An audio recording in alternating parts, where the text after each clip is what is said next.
Today we're going to take a look at how to install a ATO dash display kit into a 2020 to 2024 Ford Police Interceptor utility. If you guys purchase the base model or the lock-on grid assembly, the installation process remains largely the same.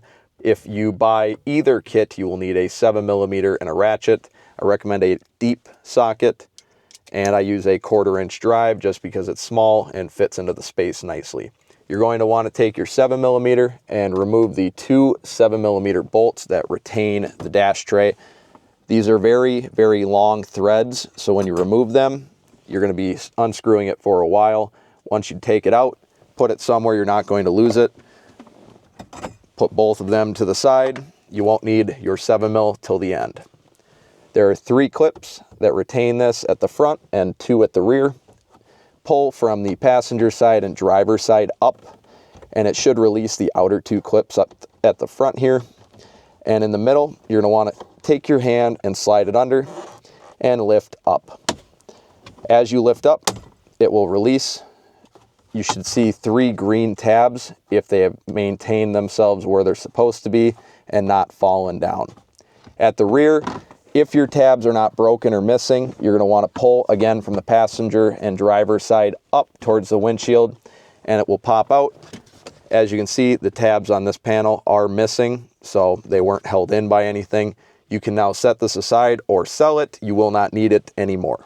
Next, we want to release this upper dash here, which is going to be your radio bezel, your HVAC vents all come out together. You're going to start by removing this piece attached to your cluster. This just gives you better access to pull everything out. Having a trim tool will be helpful, not necessary, or a flathead screwdriver to pry this piece up towards the windshield again. There's 2 clips on there. Be careful not to break them. This is just going to give you a little bit more room. Have your key handy because you're going to want to put the column down into drive to fully remove this. So I just insert it into the ignition for now. Shut both vents off so there's no airflow coming. That's the down position where it's black and just one small arrow pointing up is off fully. This closes the vent so they're not going to catch on anything and removes about 1.5 inches of overhang from the rear of the vents. Put your hand up on the driver's side here and passenger side, and you're going to pull the entire assembly back towards you. This is going towards the rear lift gate of the vehicle. It's only clipped in. Start on the driver's side here and see if I can't get this entire thing to pop out.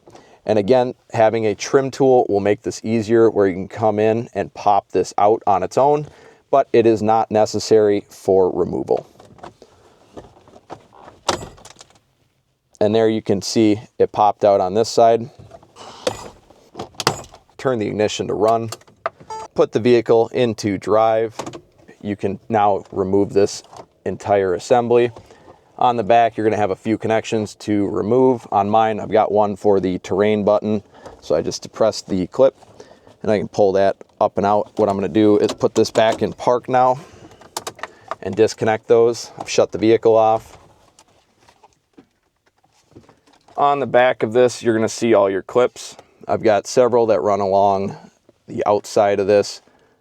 If you're missing any, you probably lost them to your center stack here. You can try finding them. If you can't find them, they are probably gone into the abyss. Don't worry about it. It's not going to hurt anything, but it is nice to find them because this will be held back in with those same clips.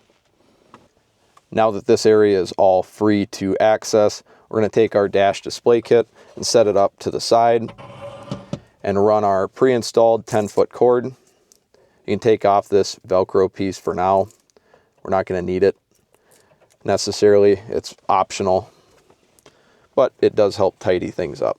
Take that, throw it in, and the metal bracket in the center here, we're going to want to come out on the passenger side because this is going to all route over towards the glove box. And you can stick your hand under all of this and get it in. You can come in from the vent side here if you need more room to grab the cord. You're just going to fish around until you find it. Leave a little bit of slack, so if I need to pull the dash display out at some point, I can do that. Trying to remove any tangles as I do this. So that gives us enough cord, about 2 feet coming out of this hole.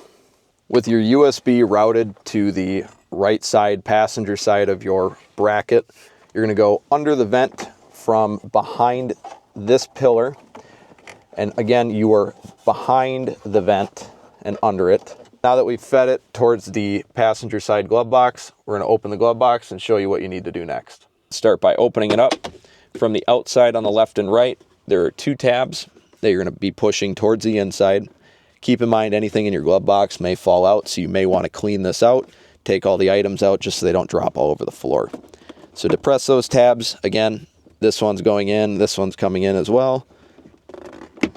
Boom. Now it can come down further. With your glove box empty, you can pull on it lightly and it's going to release.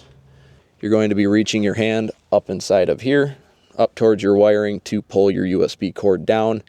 With your wire fed through and all the way down to the ground, you can tug it so that there's no excess. Go ahead and shut your glove box and run this towards the center console area and tuck it nice and tight out of the way so that no one would ever know it's in there, and run it into your center console or whatever setup you've got. You want it on ignition with door ajar signal, so when you shut the key off and open a door, then the screen powers down. Secure any loose wiring that you've got going on in the dash. I'm going to go ahead and reinstall the radio screen. You're going to have to put this back in drive to do so. Before you put anything in, be sure to connect your connections.